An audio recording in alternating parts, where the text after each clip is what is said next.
Hi, Minesh Baxi here, and I have a good friend. I've known him for a long time, for a decade, I think. And David and I have been friends for a long, long time. So, David, welcome. Thank you, Minesh. Thanks for having me. Fantastic. So, let's just get this off the chest. Okay. You used to work for Pistons in its heydays. I worked for the Detroit Pistons in all the good times, Minesh. All the good times. So, I worked for them from, honestly, I started in 1983. Back when they played at the Silver Dome, and that was the first year of Isaiah Thomas. Developed the Bad Boys, if you remember, in 1989 and 1990. We won the World Championships. Greatest time to 2 be years a in a Pistons. row. Back to back, absolutely. Wow. And you remember those guys because they were all the bad boys, right?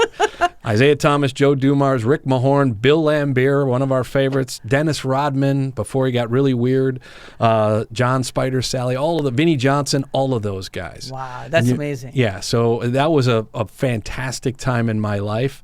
And then I went out after in 1993, and I did other things.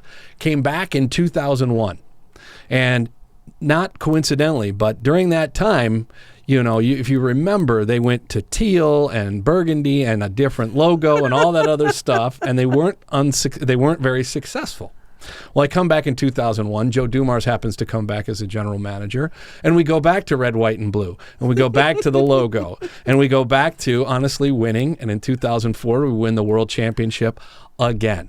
And with a team that nobody thought could win. Exactly right. With a team that nobody thought could win. We were a team of nobodies. And cast-offs and everything else, from guys like Ben Wallace, who became he was the poster boy of hard work and discipline and everything else, the underdog. And you had Chauncey Billups, who'd been on 5 other teams before, and Rip Hamilton and Tayshaun Prince. Prince, yeah. Correct, who was drafted very, very late in the draft. And you had Larry Brown, who was the coach, who had coached, many, many other teams from college to. So it all kind of came together. And, in 2004, we beat the Los Angeles Lakers, who had Shaquille O'Neal and Kobe Bryant and Karl Malone and Gary Payton and all these guys who had come together. And we beat them in 5 games. Well, that's a great thing fantastic for Detroit, right? Oh. And that was the last major championship, if I remember. And I'm not talking of Red Wings, but I'm talking of the basketball team. Absolutely, the last it is. major championship that was there. So what did you do for them? So my role was, it was in communications. So when I initially started, it was actually with public relations. So I was in the PR department. So you can imagine how busy we were with the bad boys back in the day, paying fines or whatever it was. And then when I came back in 2001, I was put into the role of Director of Strategic Communications. What that was we needed to look at the organization, actually the team itself, from 30,000 feet. And we had to look at a different market to get into, because we had the sports fan, right, as we were building and as we were growing. But we really needed to look at a different market. So I looked at it from 30,000 feet, and we found that there was a market out there that we could go to that wasn't dependent on wins. It wasn't dependent upon performance on the court, but instead it was about the entertainment. So we started looking at, honestly, we looked at mothers. And the women in the families who were looking for entertainment experiences for their family.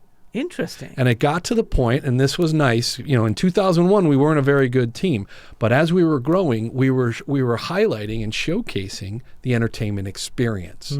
So coming to the Palace and having a great time, regardless of whether the team won or they lost, because those were things we couldn't control. Yes. So that's where my job was. That was to promote that, and we did all of those things as an organization to make sure that those were, if you will, fulfilled. So the beer was cold, the popcorn was hot.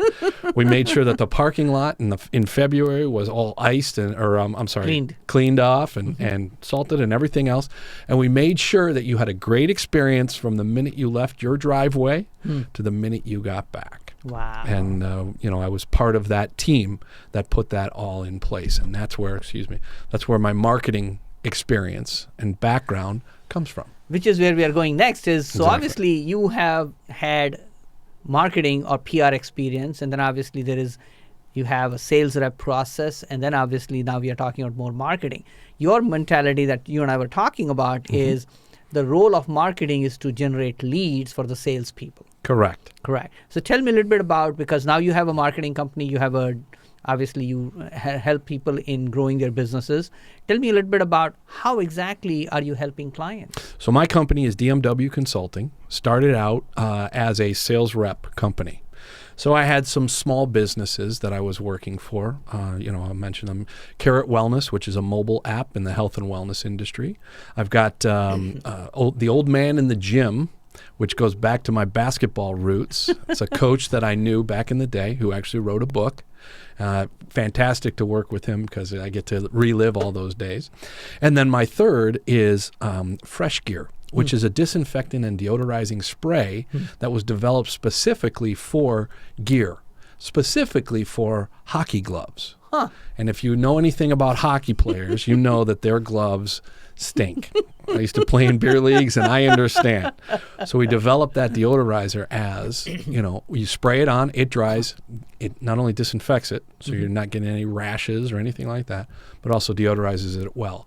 So now these kids can actually put their hockey bags in mom's back seat, and mom will be okay with that. I will be okay with that. So those three I was sales repping for. Okay. And what I found was that the salespeople, when you go to these small businesses, because they're running on such a tight budget and they're running on that razor's edge, as all small businesses do, they've typically got people who put on many hats, whether it's accounting or it's financial or it's marketing or it's sales or promotion, whatever it is.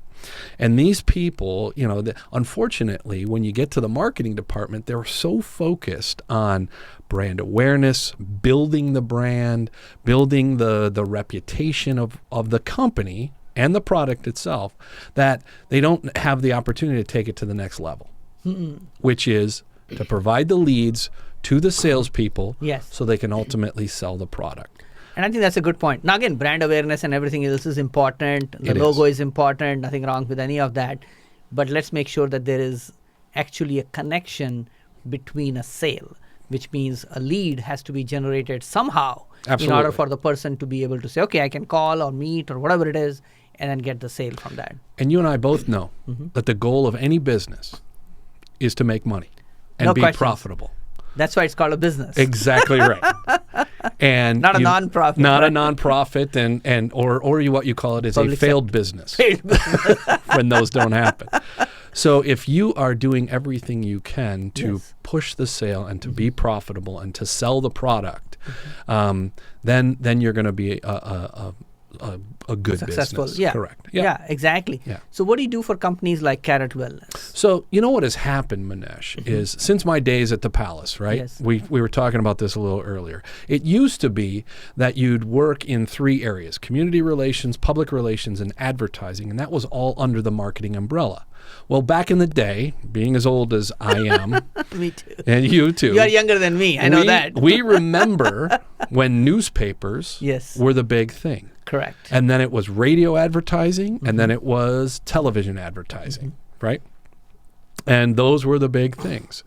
Well, very expensive. Very expensive and very effective. Yes. Because your audience was all there. Well, when I came to the Pistons in the second, if you will, tour of duty in 2001, everything changed. Because that is the time when Mr. Zuckerberg was developing Facebook at Harvard. That was the time when Twitter was starting to develop. That was the time when LinkedIn, when you had, if you had 5 followers or you had 5 connections, that was great, right?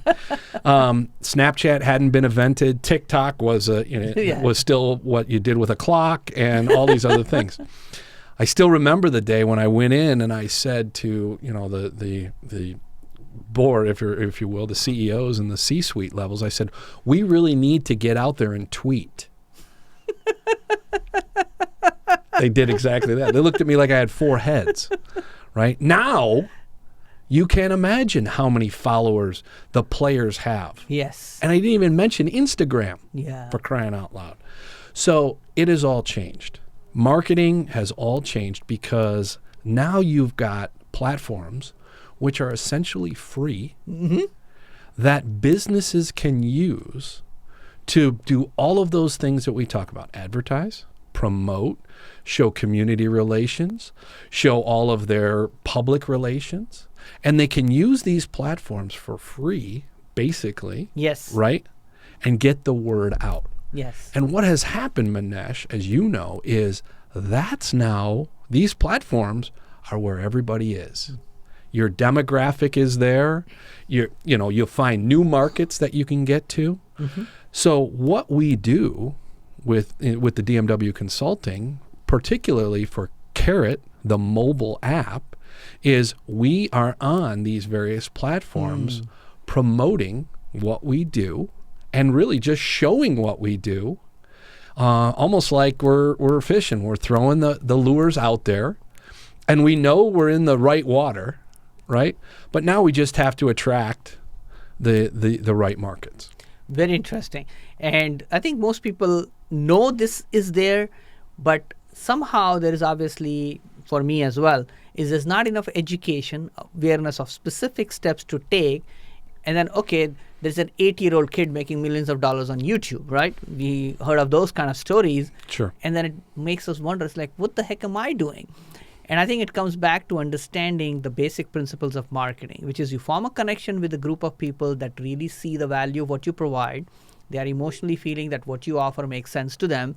And then that connection can be taken into anything that is specific, maybe a product, maybe a service, etc. And I think people talk about being educated on that product, being engaged with that particular person, and having an emotional experience of saying, okay, I can emotionally connect with that. And I think boring times of advertisement are gone if it is not viral in terms of interest, right? Whether it's dogs, cats, or whatever else it is, right? But it has to grab enough people's interest. So what are you doing to get your audience to be educated, engaged about what you're offering? So what's great about my opportunity is the majority of these small business owners are a little bit older. They're not the 18-year-old kid, or 19, 20-year-old kid who's starting these businesses. And they've been doing this for a while. And they've been doing this for a while. Correct. So they can completely relate to the story that I tell about newspapers and radio and television. Sure. Correct? What they can't relate to is how do I make the jump Correct. from this to this? And I use a system, there are a lot of tools out there that you can use. I mean, I'm sitting in a studio that is a tool for you, as I know and we've talked about.